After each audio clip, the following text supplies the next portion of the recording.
Good afternoon, everybody. I'm Jim from Sunny Pastures, Virginia. Just want to show everybody my wood stove. I'm getting ready to install it in a 1910 old off-grid house I'm redoing. I've got videos of that. It's gonna take me a while. It's one man doing a big job. Most people would have condemned that house, but anyways, I bought this in North Carolina. I didn't pay hardly any money for it. Don't know, hopefully everything works. It is running right now. You can tell there's a little fan that it operates just off of heat. And these are little, they're just magnetized little thermometers you can put on so you can tell temperatures. The way it works is you have the fire. It's under here, down in here. And so this area right here is going to be the hottest part of the oven and then a stove. And as you work your way to the right, this is the coolest part. So you can see it's close to just shy of 400 degrees right now. I do keep another temperature gauge over here on my fire stack going out. I did have to clean it up quite a bit. Oven has not been tested yet. It did come with a little rack, and we'll see. It's where you load wood. One way of loading wood is here. The other way, if you want to put little pieces of kindling and stuff, you can do it through this little side port door right here. This is the clean out right here. It opens up. It just you clean it out. Just pull this out, clean it. It has an air control. This is your intake. It's adjustable. I have it all the way down right now. Once you get it going, really honestly, you can just almost turn that all the way down. Just kind of conserve your wood. I did install this whole system here. I installed this valve here too to kind of keep the heat, control the heat, allow maximum airflow out. Especially when you start it, you want to allow this butterfly valve to be fully open and fully open down here. Otherwise you'll get a lot of smoke coming out of your burners up here. I'll be honest, when I first started, I do still get a little, I have everything open, I still get a little bit. Once it gets going, I don't get any smoke from up top from the burners anymore.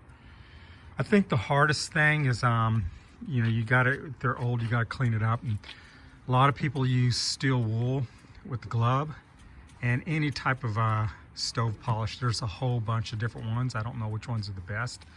It may take 2 or 3 times.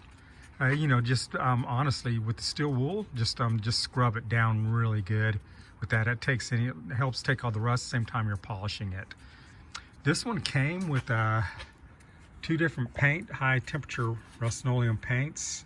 I used very little of that. I might have used a teeny bit on the outsides, but very little. But I'll keep it around. Mostly I just polished, and on anything on the inside, I used vegetable oil and wiped it down, like inside the oven and stuff. This was real important right here. The stove gasket cement and fire mortar. You see right here, it's good for up to 2,000 degrees right here. And I had to use that stuff over here when I was connecting my elbows right here. So very old. So you put everything together the best you can, and you apply your mortar, and you have to heat it, and then you look for any cracks, apply a little bit more on top of it, and then heat it again. This stack, I think the hottest I've ever seen it get is around 300 right here. The even when the temperature on the burners here are like approaching 500 over here, the stacks, the highest I've ever seen it get is 300 degrees. So you know, it works pretty well.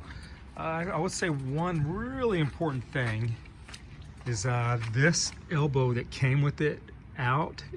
It was cracked, and that's the reason I had to put so much mortar and stuff to fix that. But anyways, I measured it around. It's oblong shape, and it was the equivalent of a 7-inch stovepipe.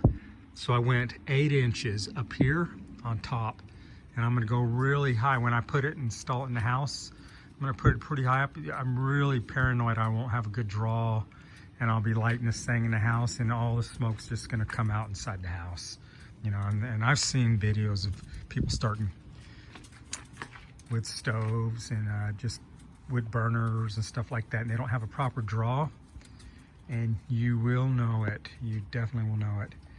And you know, these old stoves, they're open. You can see flames coming through here, and everything's kind of open. You know, I mean, there's cracks everywhere in these things. So you really have to have a good draw. I mean, I think that's really critical, important. This fan, because the little house is going in, it's off grid. It just helps. It's a free way to help circulate some air around the house. You know, I really just wanted to show. I have never cooked on it yet. I will post some videos once I get doing that. If any of you know, I don't know what this little lever does. It's not really, doesn't really rotate, doesn't really go up or down. Have no idea what that does. And I don't even know if some of this stuff came with it, because these bolts wouldn't line up, so I just had to wire it together. I tried the best I could to bolt what I could down to it. And anyways, this is it. I will say, yeah, this is really it. I don't really have much else. Just wanted to show you guys this, and as I get it installed, then I'll actually go over how well does it actually cook. Does the oven actually work? You know, because I'm a little bit curious. Anyways, I hope everyone's having a great 2023. If you're curious about the old house I'm redoing, that 1910 house, like and subscribe. I do have videos on that, and it's just one man.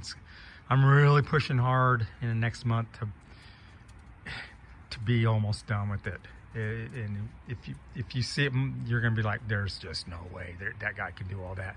I mean, I've already done a lot. I've crawled underneath of it, leveled it the best I can, and getting ready to finish one part of it to live in, and then the other part will be storage for bee equipment, and I'm doing a huge fruit tree orchard also too. So I'll require a lot of storage, especially for the bees, and I'll be making a lot of videos on beekeeping.